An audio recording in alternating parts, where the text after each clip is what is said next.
दूर हुए, दिलों को ताले लग गए।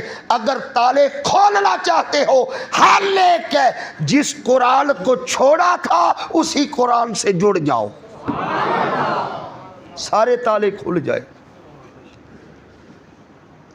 आज हमारे शिकवे खत्म नहीं होते, घरों से बीमारी नहीं जाती, घरों से जादू टूने नहीं जाते, हमारे घरों से जनाब तवीज़ गंडे नहीं जाते, हमारे घरों से परेशानियां नहीं जाती।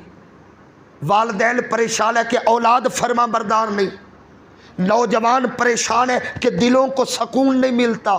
खुदा की इज्जत की कसम, इन सारी बीमारियों का हल मुस्तफ़ा का कुरान है।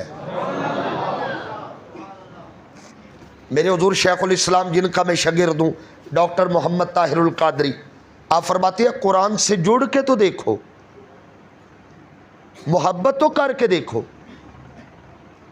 हम तो पीछे पड़ गए, जाली पीरों और जाली आमलों के हत्थे चढ़ गए। सरकार तवीज़ दे मेरा काम बन जाए, तवीज़ दे ये हो जाए। कभी कुरान की आवाज़ घर में बुलंद कर, इतनी बुलंद कर कि तेरी आवाज़ घर के कोने कोने तक जाए। खुदा की इज्जत की कसम, इस कुरान की बरकत और करामत और मौजज़ा ये है, कुरान की आवाज़ जहाँ जहाँ जाएगी बलाएं दूर होती जाए। इस कुरान को किताबे हिदायत समझा जाए, इससे मोहब्बत की जाए, इससे प्यार किया जाए। हमने कुरान छोड़ दिया।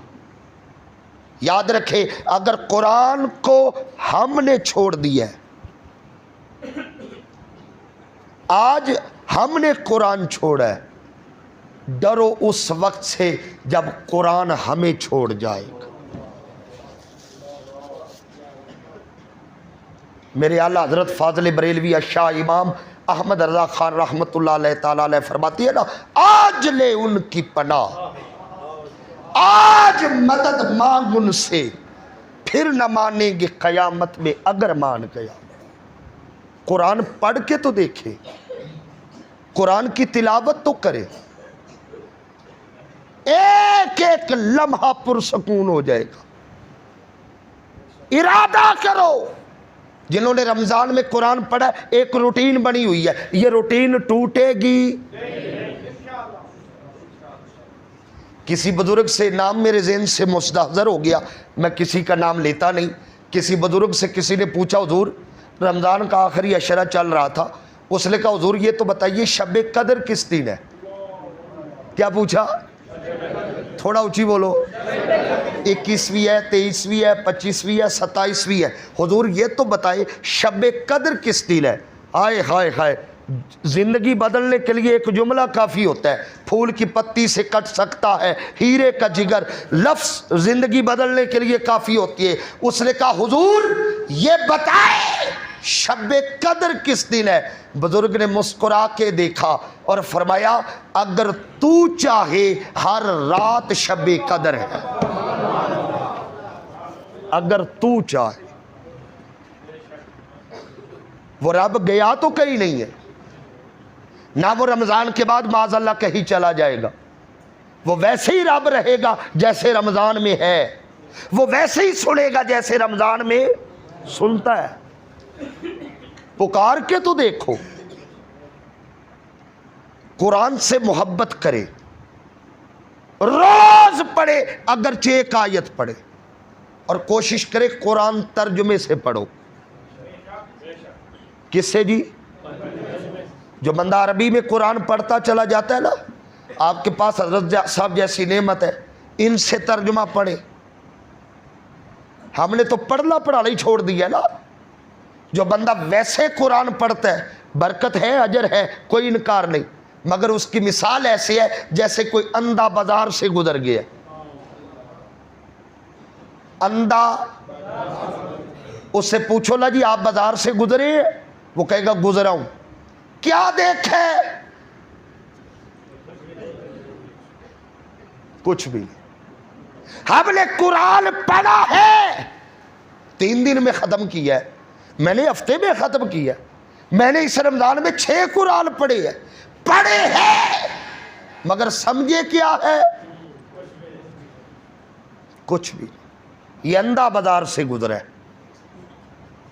इस कुरान को पढ़े समझे, और मैं बयान नहीं कर पाऊंगा कि इस कुरान की बरकतें कितनी है।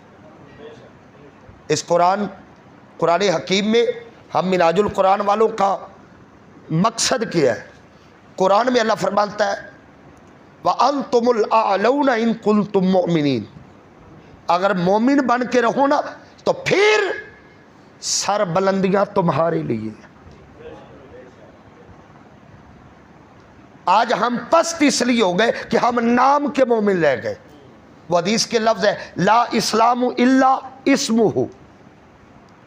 एक वक्त आएगा जब इस्लाम सिर्फ नाम का रह जाएगा। आज नाम के रह गए।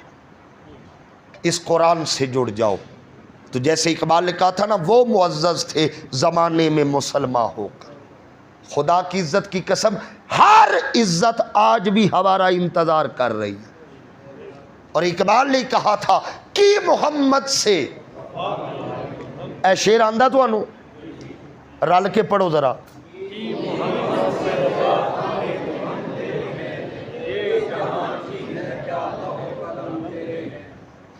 इसको समझिए और बात खत्म। इकबाल कहता है कि मोहम्मद से, ये जवाब शिकवा का आखिरी शेर है। अंजुमन हमायत इस्लाम के जलसे में इकबाल ने पहले शिकवा पढ़ा, पूरे हिंदुस्तान के मौलवियों ने फतवा दे दिया इकबाल काफिर है। फिर आपने जवाब शिकवा लिखा, और उस जवाब शिकवा का आखिरी शेर है कि मोहम्मद से हम थे ये जहां। अच्छा, अल्लाह की तरफ से इकबाल ने जवाब दिया है, ए उम्मती, अगर तू मेरे मुस्तफ़ा का वफादार बन जाए ना तो हम तेरे हैं। ये जहां लोहो कलम। अच्छा, ये लोहो कलम क्या है? इसकी आम तौर पे हमारी ज़िंदगी में ज़रूरत नहीं है। लौह कलम, लौह तख्ती है, कलम उस पर लिखता है। आम तौर पे हमें ज़िंदा रहने के लिए इज़्ज़त चाहिए, दौलत चाहिए, शोहरत चाहिए, कामयाबियाँ चाहिए, बस ये चीज़ें चाहिए। लोहो कलम तो नहीं चाहिए। लेकिन इकबाल लोहो कलम का जिक्र क्यों कर रहे हैं? आज के बाद आपको लुत्फ़ आएगा ये शेर पढ़ के। इकबाल लोहो कलम का जिक्र क्यों कर रहे हैं? याद रखो, जिन दिनों में इकबाल ने ये शेर कहा ना, उन दिनों में नारा लग रहा था बन के रहेगा पाकिस्तान, लेके रहेंगे पाकिस्तान, हासिल करने की कोशिश थी। इकबाल कहते हैं ए पाकिस्तान के लिए कोशिश करने वालों, अब जवाब सुनिएगा। लोग कहते हैं तख्ती को, कलम कहती है जो उस तख्ती पर उम्मतों की तकदीर लिखती है। लोहो कलम पर हमारी तकदीरें लिखी जाती है। इकबाल कहते हैं अगर मुस्तफ़ा के वफादार बन जाओ, ये जहां चीज है क्या? ये एक पाकिस्तान का टुकड़ा जिसके लिए मर रहे हो, ये क्या चीज है? लौह कलम तेरे है। अल्लाह फरमाता है मैं लौह भी तुम्हें दूंगा, कलम भी तुम्हें दूंगा। क्या मतलब? फरमाया लौह कलम उम्मतों की तकदीर लिखते हैं, मैं दोनों तुम्हारे हाथ में दे दूंगा।